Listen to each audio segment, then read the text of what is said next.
ఆయన 6 సార్లు ఎమ్మెల్యే, 3 సార్లు మంత్రిగా పనిచేశారు. తెలంగాణలో బీఆర్ఎస్ హవా కొనసాగుతున్న సమయంలో కాంగ్రెస్ తరపున పోటీ చేసి ఎమ్మెల్సీగా గెలిచారు. చివరకు తెలంగాణ కాంగ్రెస్ అధ్యక్ష రేసులో కూడా నిలిచారు. ఇలా దశాబ్దాలుగా కాంగ్రెస్ పార్టీలో కొనసాగుతున్న సీనియర్ లీడర్ జీవన్ రెడ్డి ప్రస్తుతం గడ్డు కాలాన్ని ఎదుర్కొంటున్నారు. పార్టీలో సరైన గౌరవం, గుర్తింపు దక్కకపోవడంతో దాదాపు 40 ఏళ్లుగా మోసిన కాంగ్రెస్ కండువాను ఇక దించేందుకు సిద్ధమైనట్లు తెలుస్తోంది. 1-2 రోజుల్లో జీవన్ రెడ్డి కాంగ్రెస్ పార్టీకి రాజీనామా చేయనున్నట్లు తెలుస్తోంది. అయితే సుదీర్ఘకాలం పార్టీలో కొనసాగిన జీవన్ రెడ్డి రాజీనామా చేయడం, అది అధికారంలో ఉండగా చేయడం తెలంగాణ కాంగ్రెస్ కు పెద్ద ఎదురుదెబ్బే. ఇప్పటికే మంత్రి పదవి ఆశించి భంగపడ్డ ఎమ్మెల్యే కోమటిరెడ్డి రాజగోపాల్ రెడ్డి కాంగ్రెస్ ను వీడతారంటూ ప్రచారం సాగుతోంది.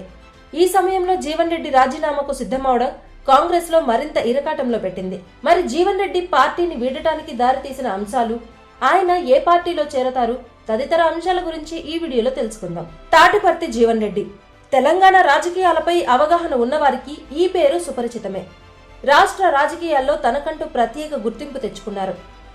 ఎలాంటి రాజకీయ నేపథ్యం లేని కుటుంబం నుంచి వచ్చి స్వయం కృషితో అంచెలంచెలుగా ఎదుగుతూ ఉమ్మడి రాష్ట్రంలో మంత్రి స్థాయికి చేరుకున్నారు. అయితే ఇటీవల జీవన్ రెడ్డికి రాజకీయంగా గుర్తింపు తగ్గింది. 2023 అసెంబ్లీ ఎన్నికల్లో తెలంగాణ వ్యాప్తంగా కాంగ్రెస్ పార్టీ హవా కొనసాగినా జగిత్యాల్లో మాత్రం ఓడిపోయింది. ఇక్కడ జీవన్ రెడ్డిపై బీఆర్ఎస్ అభ్యర్థి సంజయ్ కుమార్ విజయం సాధించారు. తాను ఓడినా కాంగ్రెస్ గెలిచి అధికారంలోకి వచ్చింది కాబట్టి తనకు తగిన గుర్తింపు, గౌరవం దక్కుతుందని భావించారు. కానీ బీఆర్ఎస్ నుంచి పోటీ చేసి గెలిచిన ఎమ్మెల్యే సంజయ్ అధికార కాంగ్రెస్ లో చేరారు. దీంతో జీవన్ రెడ్డి పరిస్థితి దారుణంగా మారింది. జగిత్యాల ఎమ్మెల్యే సంజయ్ కుమార్ కే కాంగ్రెస్ పార్టీ, ప్రభుత్వం జగిత్యాల పగ్గాలు అందించాయి. దీంతో సీనియర్ లీడర్ జీవన్ రెడ్డికి గుర్తింపు లేకుండా పోయింది. ఈ విషయంలో చాలా సార్లు ఆయన అసహనం వ్యక్తం చేశారు. ఎమ్మెల్యే సంజయ్ ను బహిరంగంగానే విమర్శించారు. కాంగ్రెస్ పెద్దలు, టీపీసీసీ చీఫ్ వద్దకు కూడా జగిత్యాల పంచాయతీ చేరింది. ఇందులో సిట్టింగ్ ఎమ్మెల్యే సంజయ్ దే పైచేయిగా నిలిచింది. ఇలా సొంత పార్టీలోనే జీవన్ రెడ్డికి ప్రాధాన్యత లేకుండా పోయింది. జగిత్యాల సిట్టింగ్ ఎమ్మెల్యే సంజయ్ కుమార్, మాజీ ఎమ్మెల్యే జీవన్ రెడ్డి మధ్య గత 2 ఏళ్లుగా వర్గపోరు కొనసాగుతోంది. ఎమ్మెల్యే బీఆర్ఎస్ నుంచి కాంగ్రెస్ లో చేరడాన్ని జీవన్ రెడ్డి తీవ్రంగా వ్యతిరేకించారు. అతడితో కలిసి పనిచేయబోనని ఖరాఖండిగా చెప్పేశారు. దీంతో జగిత్యాల కాంగ్రెస్ 2 వర్గాలుగా చీలిపోయింది. అయితే ఇటీవల జరిగిన పంచాయతీ, మున్సిపల్ ఎన్నికల్లో జగిత్యాల కాంగ్రెస్ వర్గపోరు తారాస్థాయికి చేరుకుంది. ముఖ్యంగా జగిత్యాల మున్సిపాలిటీ ఎన్నికల్లో అధిష్టానం సంజయ్ వర్గీయులకే ఎక్కువగా అవకాశం ఇచ్చిందంటూ జీవన్ రెడ్డి తిరుగుబాటు చేశారు. తన అనుచరుల్ని ఇండిపెండెంట్లుగా పోటీలో నిలిపారు.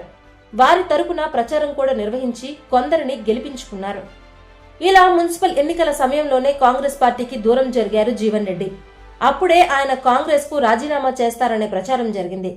కానీ తెలంగాణ కాంగ్రెస్ ఇన్ఛార్జి మీనాక్షి నటరాజన్, ఇతర నాయకులు బుజ్జగించడంతో వెనక్కి తగ్గారు. కానీ ఆలోచన మార్చుకోలేదు. తాజాగా ఎట్టి పరిస్థితుల్లోనూ జీవన్ రెడ్డి రాజీనామా చేస్తారనే ప్రచారం జరుగుతోంది. మాజీ మంత్రి జీవన్ రెడ్డి కాంగ్రెస్ ను వీడటం ఖాయమైంది. ఏ పార్టీలో చేరతారనేది ఆసక్తికరంగా మారింది. ఆయన భారత రాష్ట్ర సమితిలో చేరతారనే ప్రచారం జరుగుతోంది. ఇదే సమయంలో భారతీయ జనతా పార్టీ కూడా అతడిని పార్టీలో చేర్చుకునే ఆలోచనలో ఉందంట. ఆ దిశగా ప్రయత్నాలు చేస్తోందనే టాక్ రాజకీయ వర్గాల్లో సాగుతోంది. దీంతో జీవన్ రెడ్డి ఎటు వెళ్తారన్న ఉత్కంఠ కొనసాగుతోంది. అయితే బీఆర్ఎస్ నుంచి గెలిచిన ఎమ్మెల్యే సంజయ్ కాంగ్రెస్ లో చేరారు. కాబట్టి బీఆర్ఎస్ లో చేరేందుకు జీవన్ రెడ్డికి ఎలాంటి అడ్డంకులు లేవు. ఇప్పటికే బీఆర్ఎస్ నాయకులతో ఆయన చర్చలు జరుపుతున్నట్లు తెలుస్తోంది. ఉగాది, రంజాన్ పండుగల తర్వాత జగిత్యాలతో భారీ బహిరంగ సభ ఏర్పాటు చేసి గులాబీ కండువా కప్పుకోనున్నట్లు ప్రచారం జరుగుతోంది. అయితే అధికారికంగా జీవన్ రెడ్డి రాజీనామా ప్రకటన, ఆ తర్వాత ఏ పార్టీలో చేరతారనే ప్రకటన వెలువడే వరకు జరిగేదంతా ప్రచారం మాత్రమే. ఒక్కటి మాత్రం నిజం, ఆయన కాంగ్రెస్ ను వీడటం ఖాయంగా కనిపిస్తోంది. జగిత్యాలలోని జీవన్ రెడ్డి కార్యాలయం, ఇంటి వద్ద కాంగ్రెస్ ఫ్లెక్సీలు, కటౌట్లను అనుచరులు తొలగించారు.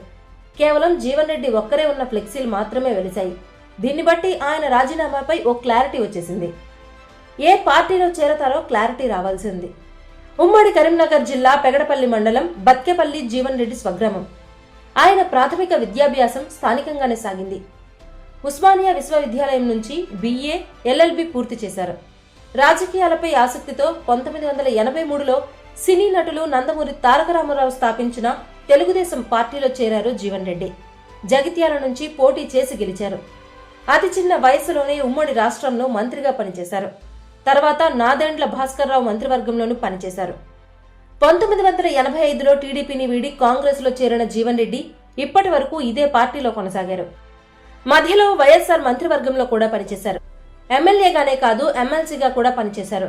కరీంనగర్ లోక్సభకు కూడా పోటీ చేశారు. సుదీర్ఘకాలం కాంగ్రెస్ లో కొనసాగిన జీవన్ రెడ్డి ఇప్పుడు కొత్త ప్రయాణాన్ని మొదలుపెట్టేందుకు సిద్ధమైనట్లు తెలుస్తోంది.